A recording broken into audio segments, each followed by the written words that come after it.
چەند ساڵێکە ئێمە گەیشتینە ئەو قەناعەتە کەیتر ئێمە لەگەڵ بەغدان ناتوانین چیتر بژین.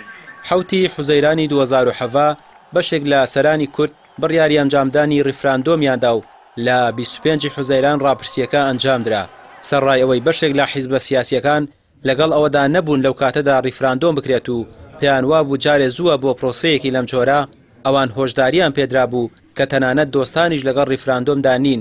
بەڵام بەشێک لە سەرکردە سیاسیەکان لە ناویاندا مەسعود بارزانی سەرۆکی ئەو کاتەی هەرێم سوور بوو لەسەر ڕیفراندۆم و بڕیارەکەی خستە بواری جێبەجێکردنەوە.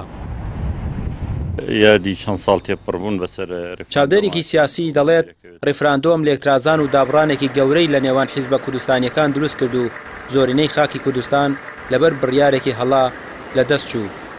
دوای ڕوودانی ڕیفراندۆم زیاد لە نیوەی خاکی کوردستانمان لە دەستدا و ئەو هەلە مێژوویە زێڕینەمان کە ڕیفراندۆم بوو لە دەستدا و ئەو کارتەمان سووتاند و دوجار تووشی هەرێمی کوردستان تووشی شکستێکی گەورەی مێژووی بوو کە تا ئێستا ئاسەوارەکانی ماوە یەکێک لە شکستە گەورەکانی تێکدانی ریزی ناوخۆ و ناوماڵی کورد بوو، چونکە لە دەرەنجامی ڕیفراندۆم و لە دەستدانی بەشێکی زۆری خاکی کوردستان و کارەساتی 16 ئۆکتۆبەری لێکەوتەوە کە ئەمە وای کرد کە تا ئێستا شوێنەوارەکانی دیار بێەوە تا ئێستا لایەنە سیاسیەکانی کوردستان بە تایبەتی دوو حزبی سەرەکی کاردووکیان بەشداریشن لە حکومە کێشەکانیان هەرماوەتەوە و نانتوانیوە پێکەوە تەنانە دانیشتێکیش بکات.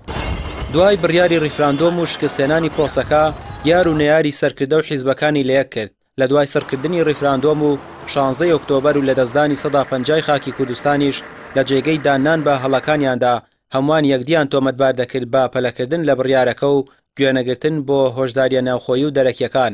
ئێستا دوای 4 ساڵ لە بڕیاری ڕیفراندۆم هێشتا حیزبەکان نەیانتوانیوە لێک نزیک ببنەوە و لە پێناو بەرژەوەندی گەلدا پاکێجی چاکسازی بخەنە بەرباس و گفتوگۆ.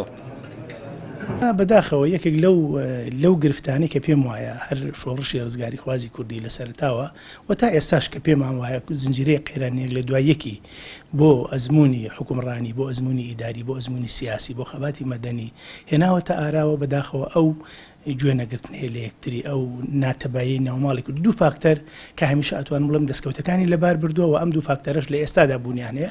یەکەمیان ناتەبایی هێزە سیاسیەکانی کوردستانە، دووەمیان نەعەدالەتی و بوونی گەندەڵێتێکی زۆرە کە لە ڕابردوو شازەرێکی زۆر گەورەی لە کورداوە لە دۆزی کورداوە و بە دڵنیایەوە ئەگەر دەسەڵاتدارانی هەرێم بەجددی لە بیری چاکسازی کە ڕیشەیان نەبن بە دڵنیایەوە مەزوو نەشمان ڕوبڕووی مەترسیناک دەبێتەوە. بەداخەوە ئەوە بوو کە هەندێک لە هێزەکان دوای ئەنجامەکانی ڕیفراندۆم و ئەو سوپای عێراقی کە هاتەوە ناوچەیەکی زۆری لە هەرێمی کوردستان جارێکی تەرخستەوە ژێر دەسەڵاتی خۆی، ئەو بوو لەکترازانێکی زۆر گەورە دروست بوو گەیشتە ئاسی تەخوینکردنی لایەنەکان و بوون بە خەڵکی بوون بە دەستی ئەملا ئەولا بەداخەوە لێکترازانێکی گەورەی دروست کرد کە پێم وایە کە ئەمە گرفتێکی گەورەی کرد دروست لە ناوماڵی کوردیە.